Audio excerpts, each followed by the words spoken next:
Okay, listen here, fuckos. It has come to my attention that some of you out there think you are too good to enjoy the best film of 2021, M. Night Shyamalan's Old. You sit there, pulling your faces, writing your Letterboxd reviews, calling it the comedy of the year because you think you're so cool. If this describes any of you out there, I can only come to 3 conclusions about you. 1, you hate movies. 2, you hate having a good time. And 3, I cannot fuck with you. If you can walk out of Old not having had a single good experience, then I simply cannot fuck with you. The only other possibility is that you watched Old wrong. Yeah, art is subjective, there is no right way to watch movies, but there are ways to watch Old that make it a way better time. So for the big babies out there who can't handle the beach where people get old, this is for you. The first mistake people make when trying to watch Old is trying to outsmart it. You see the trailer, you know M. Night is the twist man, and you spend the whole time saying to yourself, yeah, right. A beach where people get old? This is stupid, and I am not stupid.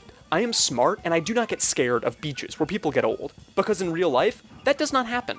I am very smart. I think this is where people get the impression that Old is a twist movie, because they watch it like one. And if you watch Old trying to guess what the twists and turns are, trying to best M. Night at his own game, you will have a miserable time. Because Old isn't a twist movie. There is a dramatic final turn, but what's going on is fully revealed to the audience halfway through the movie. Like, there's literally a scene where all the characters sit down and explain the plot to you. The film does not care about tricking you or hiding stuff from you. It doesn't care about trying to convince you of some fancy world-building stuff either. Is it silly that there is essentially the equivalent of a video game's invisible wall that keeps everybody inside the beach? Yes. Is it silly that the coral is barely even talked about until it becomes the single most important thing in the film? Yes. But that is so fundamentally not what the film cares about, that complaining that you could, totally see what was going on the whole time, man, is beyond besides the point. It's like 3 miles from the point. The second mistake is that you watch the film thinking, hey, this M. Night dude, he makes bad films, right? And to be clear, M. Night has made some bad films.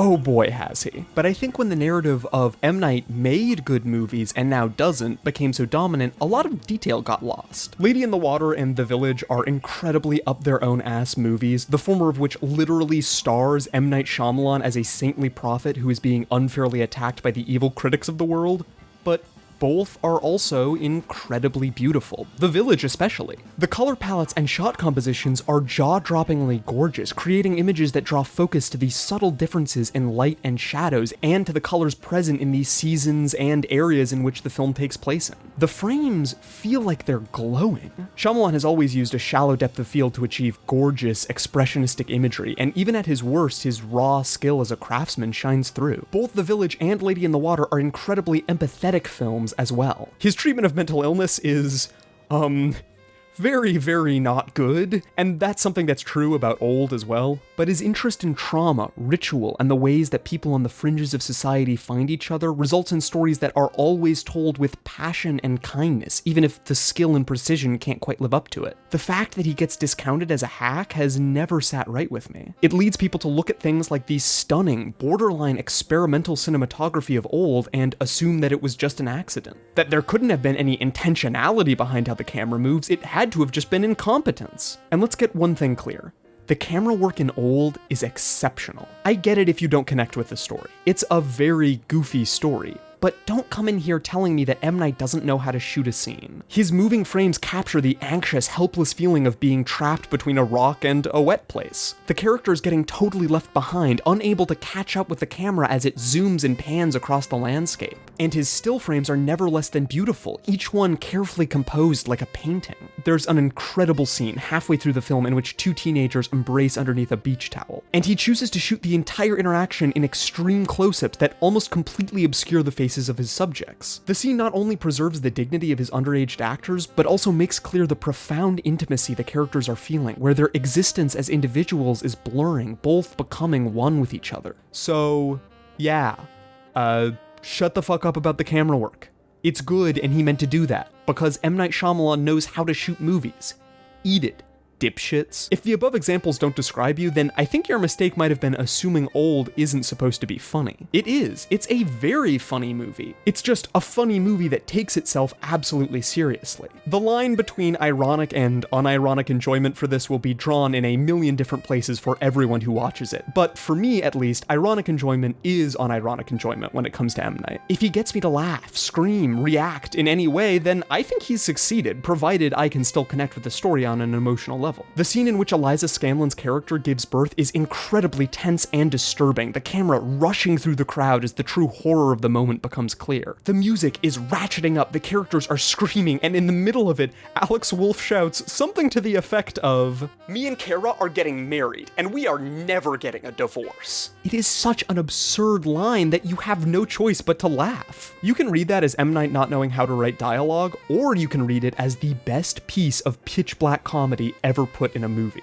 I choose to read it as both, because both are equally funny to me. Because while I'm laughing at that line, I'm also freaking out because the baby is growing inside of Kara's body. Are you freaking kidding me? M. Night's style is an immediate one of instant emotions and reactions. You have to stay in that moment or you're just going to fall off. Fundamentally, M. Night is a populist filmmaker. In his own words, he wants to make the most distinct pieces of art for the largest audience possible, and you absolutely see that in the final product. It's a movie that's ridiculous, earnest, terrifying, and funny in ways both intentional and not. The film will drag you kicking and screaming into having a good time if it has to, because it contains the entire spectrum of human emotions. And that should be the ultimate goal of every populist art piece. Maybe having a character named Mid-Sized Sedan in a movie that has multiple scenes where people mourn the loss of their children is a little too much tonal whiplash for you, but let me remind you that The Lighthouse did the same exact shit and y'all ate it up.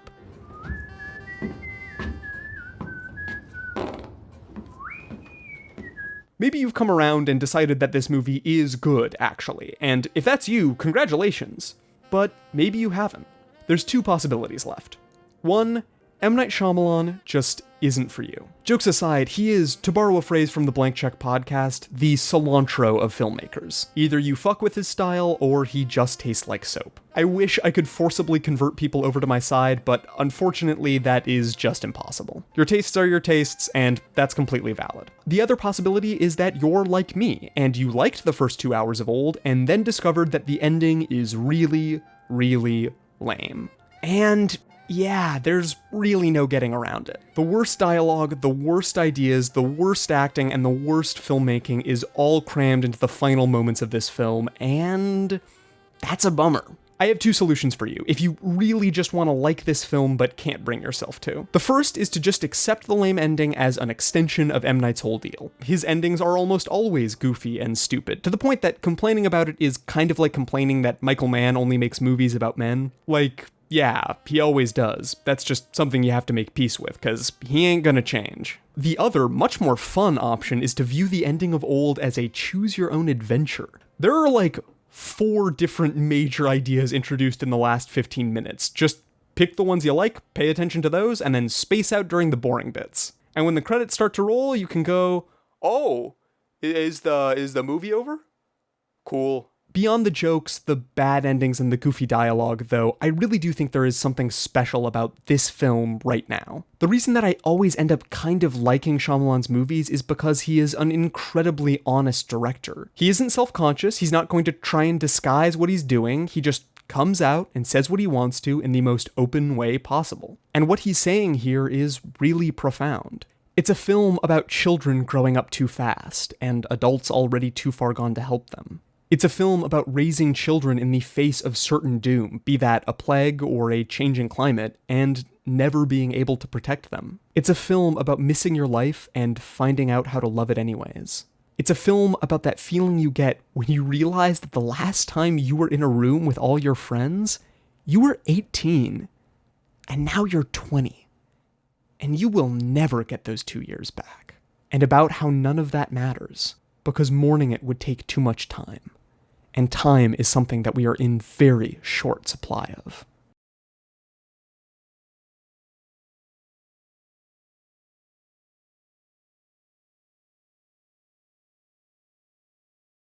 So, in conclusion, Am I the only one one who understands the complexities of this ambitious cinematic masterpiece? This movie isn't stupid! You're stupid!